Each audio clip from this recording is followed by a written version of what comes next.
roda de conversa. Hoje a gente tem uma convidada super especial, a Ana. Seja bem-vinda, Ana. Muito bom ter você aqui com a gente de novo. A lição que a gente vai ver essa semana é a lição 9. Ela tem como título Você não é quem pensa que é.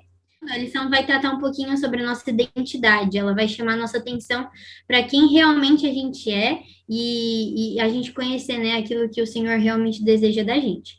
Para a gente começar, eu queria saber de vocês de que maneira a definição de pecado de Tiago é revolucionária em comparação com a forma pela qual às vezes nós tratamos o pecado.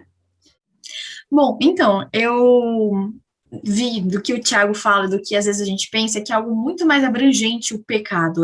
Não é o ato em si, mas o que me leva a pecar e o pós-pecar. O que eu vou fazer com isso? Eu vou continuar nessa decisão ou eu vou voltar para Cristo e pedir perdão?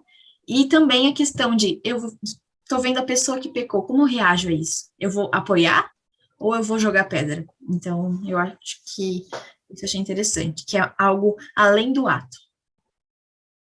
Eu acho também que ela é revolucionária porque não se limita apenas ao que fazemos, mas inclui também aquilo que deixamos de fazer. Então, tem aquele exemplo, né? Aquele que sabe deve fazer o bem, e quando não faz, está pecando. Então, quanto maior o conhecimento que nós temos, maior a responsabilidade e maiores são as consequências também.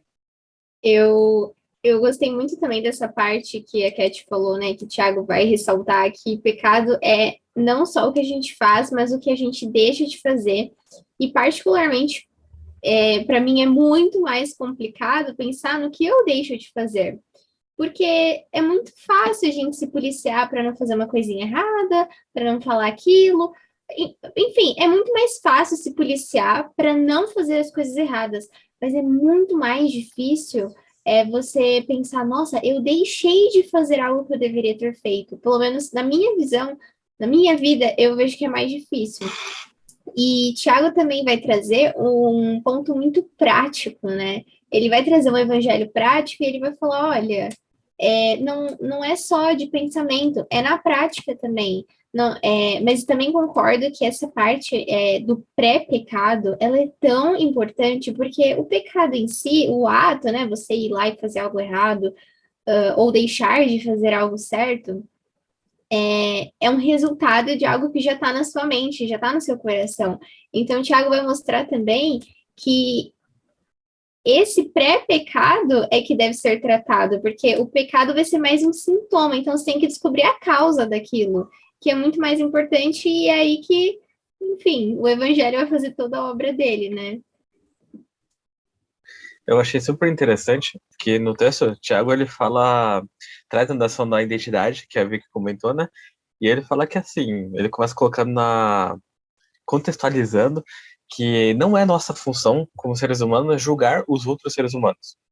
Nós não temos esse papel, tipo, nós não somos alguém que tem a característica, a identidade de juiz. O juiz é Deus. E aí ele já começa a dar entender uma característica, um ponto que a gente pode ver o que é certo e o que é errado. Ou seja, o que é certo seria não julgar o irmãozinho. E aí ele termina o texto também falando que quando a gente sabe o que é certo, mas não faz isso, nós já estamos pecando. Eu fiz esse comentário, né, de quem nós somos, porque tem muito a ver com nós sabermos o que é certo e o que é errado. E nós sabemos o que é certo e o que é errado, nós sabemos quem nós somos, quem Deus é, quando a gente convive com Deus. A gente já viu em algumas lições atrás a questão da sabedoria. A gente já viu que quem dá essa sabedoria, quem traz essa sabedoria é Deus, porque Ele é a personificação, Ele é a essência dessas coisas. Então eu diria que assim, pecado é tudo aquilo que nos afasta de Deus. E aí, consequentemente, esse afastamento de Deus faz a gente agir, fazer coisas ruins ou deixar de fazer as coisas boas. E o oposto também é válido. Quando nós estamos conectados a Deus, aí nós fazemos aquilo que é bom, porque Deus está nos puxando, está nos guiando por esse caminho em que nós fazemos e que nós vivemos coisas boas, sabe? Que nem a Alice comentou, que nem a Ana comentou, é como se fosse eu diria que o pecado é uma consequência da separação de Deus. Sim, muito bom.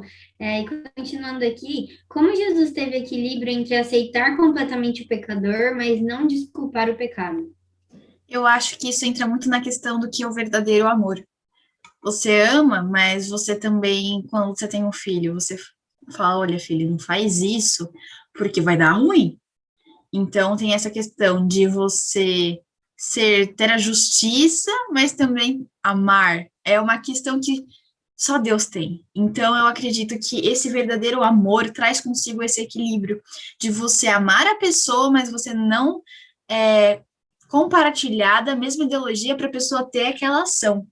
Então, eu acredito que pelo fato de Cristo ser esse amor, ele é já, por natureza, a própria temperança. Sim, eu vejo que Jesus manteve o equilíbrio vindo ao mundo para salvar, só que ao mesmo tempo cumprir a lei de Deus. Então, todas as orientações, todas as censuras dele vinham de um amor transbordante. E isso que fazia toda a total diferença, né? Sim, e eu acredito que Cristo, ele foi o nosso maior exemplo nesse quesito, porque não teve uma única vez em que ele deu uma advertência e foi rude. Não teve uma única vez que você não vai ver na Bíblia Jesus sendo desrespeitoso, mesmo quando ele estava muito certo, porque ele sempre estava, e a outra pessoa estava muito errada. Nesse sábado mesmo eu ouvi um sermão e ali no meio da história o pregador estava falando sobre a história do moço rico, né? E ele mesmo Jesus sendo, tipo, relativamente duro com ele, diz nos evangelhos que Cristo olhou com ele com amor e aí deu a advertência que ele precisava. Então, Jesus teve esse equilíbrio incrível. Um equilíbrio incrível, mas que, assim, é a base do evangelho, que é a misericórdia com a justiça. Justiça não é justiça sem misericórdia. E misericórdia não é misericórdia sem justiça. Então, eu acho incrível como Cristo consegue não passar a mão na cabeça e, ao mesmo tempo, não sair, sabe, esbofeteando as pessoas. É um equilíbrio fantástico. E se a gente realmente fosse um espelho do que ele é, nós trataríamos as pessoas dessa mesma maneira. A gente ia olhar para o pecado e falar, olha, isso é errado. Mas a gente ia olhar para o pecador com misericórdia e falar, você errou, mas nós vamos te ajudar a não cometer esse mesmo erro. E não falar, ah, não, você errou, já era. Próximo, né? Enfim, eu acho que se a gente pudesse ser um pouquinho mais parecido com Cristo nesse quesito, a gente ia conseguir equilibrar melhor e tratar com amor e justiça ao mesmo tempo. Sim, eu acho interessante porque, assim, eu vejo o pecado, que eu comentei na resposta anterior, como tudo aquilo que nos separa de Deus. É como se tivesse dois caminhos. Num você anda com Deus, num você se distancia de Deus. Então não tem como Jesus e o pecado estarem juntos, porque um é você se aproximar de Jesus e um é você se afastar de Jesus. É para você ir para pontas opostas. Mas isso aí eu tô falando do pecado, da ação, da atitude, do pensamento, do que nos separa de Deus. Agora a pessoa é algo totalmente diferente. Você, eu, somos seres humanos para quem Jesus nos amou tanto que ele veio e entregou a vida deles por nós, entende? Tipo, também faz parte da nossa identidade sermos pessoas que somos objetos do amor de Cristo. Então, eu consegui entender dessa forma, né? E é fácil de entender por que Cristo não aceita o pecado, porque o pecado é algo totalmente oposto a Cristo. Mas o pecador não. O pecador é um ser humano que Cristo amou e que Cristo ama ainda e que morreu para salvar, entende? Então, o pecado, ele não é uma entidade, não é um ser, não é alguém. O pecado é simplesmente o afastamento de Deus. Agora, a pessoa, o indivíduo, Deus já fala que sempre existe salvação, sempre existe esperança, sempre existe oportunidade. Exatamente, muito bom. Esse é o momento do Fala Aí, então, Léo, pode rodar a vinheta. Momento Fala Aí! Bom, como você já sabe, esse é um momento mega especial que a gente resume a lição da semana em uma palavra. Já deixa sua palavra aí nos comentários para a gente interagir. A minha palavra é interior, porque é muito importante que a gente analise quem a gente realmente é, exatamente como fala o título, né? Você não é quem pensa que é. Então, fazer essa análise do nosso interior para a gente ver qual que é a nossa real necessidade e a gente se entregar a Deus e permitir que Ele molde o nosso interior, que aí o externo vai dar bom. Nessa mesma linha, eu escolhi a palavra equilíbrio, porque a gente precisa ter uma visão equilibrada de quem nós somos, e isso, consequentemente, vai influenciar o nosso tratamento com os outros. Eu escolhi a palavra identidade, porque eu acredito que quando a gente encontra a nossa identidade na identidade de quem Cristo é, quem Cristo foi, a gente vai conseguir mais naturalmente, aliás, isso vai se desenvolver em nós, né? Todos os frutos que Cristo também dava. Então, quando a gente olha para ele e entende ele como nosso alvo, a gente desenvolve os mesmos frutos de graça, de bondade, de justiça, enfim. É uma coisa natural. A palavra que eu pensei foi amor, porque só quando a gente olha para Cristo e recebe esse amor, isso também nos ajuda a olharmos para nós mesmos e entendermos quem nós somos nessa história toda, nessa, né, em toda essa peça, esse ato que está acontecendo.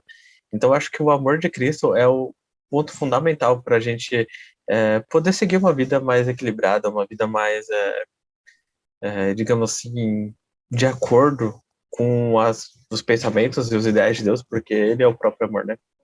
A palavra que eu escolhi foi humildade, porque eu acho importante a gente reconhecer que eu tenho pontos fracos, a Elisa tem pontos fracos, o Mateus, enfim, e que é necessário que a gente mude isso, porque Cristo me amou e Ele espera algo de mim, né? E eu queria ler um texto aqui para a gente finalizar, que está na lição de sexta-feira, que diz assim: quanto menos meditar em Cristo e em seu incomparável amor, e quanto menos se assemelhar à sua imagem, tanto melhor parecerá ser aos próprios olhos, e maior será sua confiança em si mesmo e satisfação própria.